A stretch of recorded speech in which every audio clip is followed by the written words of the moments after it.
Hey everyone, it's Adam. In today's video, I'm going to talk about a mysterious bug that has been affecting some subset of MsgFiler owners. So I've been fielding some reports where users have been saying they invoke the MsgFiler shortcut while running in Mail and nothing happens. It's as if MsgFiler had mysteriously quit on them and they had not manually quit the application. I've yet to been able to reproduce this bug, so I'm not sure exactly what is going on, but I do have a workaround, and that involves creating a simple script that checks two things. One, is Mail running? And two, is MsgFiler not running?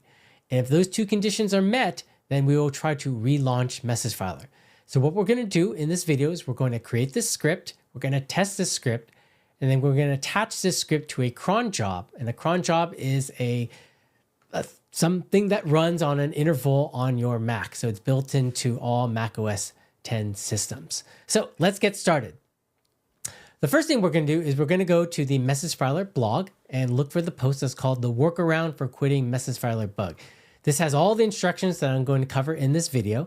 And so you can follow along in this video or read this post and follow these instructions. So the first thing we're going to do is we're going to create the Keep MsgFiler Open shell script. So we're going to copy this text here and we're going to create a text file for it. So I like to use the application BBEdit.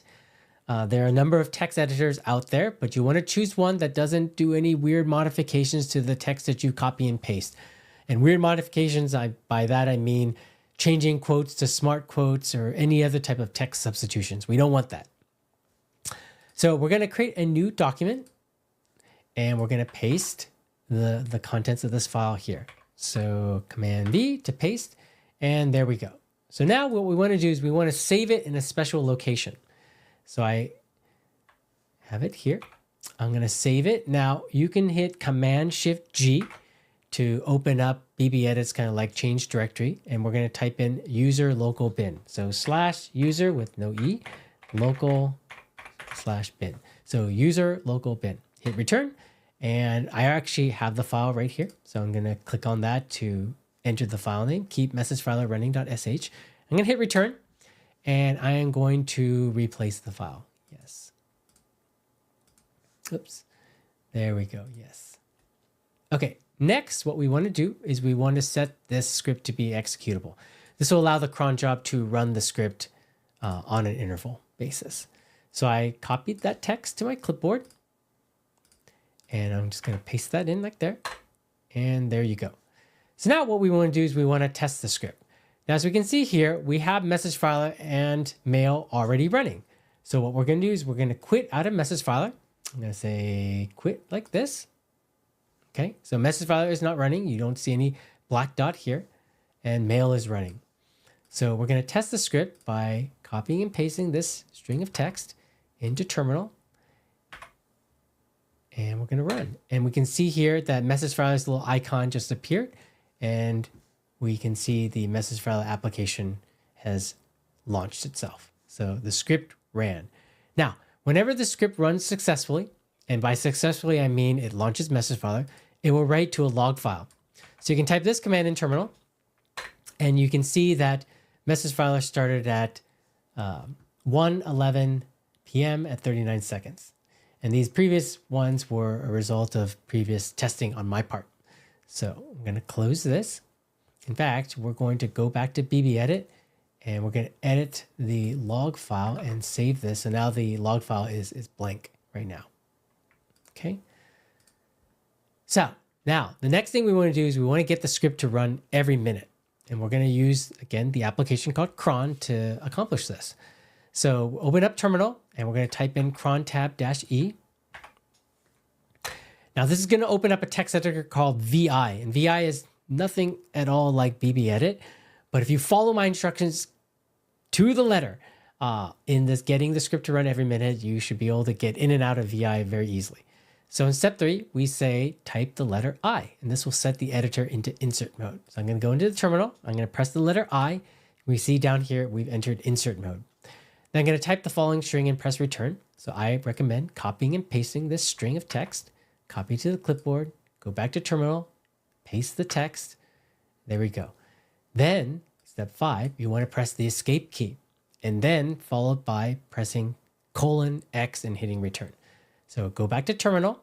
I'm going to hit the escape key, and we see that we'll leave out of insert mode. I'm going to enter :X down here. I'm going to hit return, and we can see the cron tab installing new cron tab. So now this particular script tells cron to run this script every minute. And we'll see now we have about 17 seconds left. MsgFiler is running. So I'm going to quit out of MsgFiler right there. And I'm going to show mail. And we can see in 9 seconds, MsgFiler's icon will turn black because it just got launched. And it should happen right around now. And we see the icon just turned black. And we can see the MsgFiler application has just appeared. And if we open up the console for that log file, we see that it was open at 1:14 p.m. and 0 seconds. MsgFiler is not running. Start MsgFiler. So we verified that the script will run whenever mail is running, but MsgFiler is not running. And that's it with the video. So if you've been experiencing this bug where MsgFiler is somehow mysteriously quitting while your computer is running, mail is not running, mail is running, your computer went to sleep, you open it and MsgFiler doesn't run, install this script and run it every minute and send me reports back on that log file so I can see firsthand how often this is happening.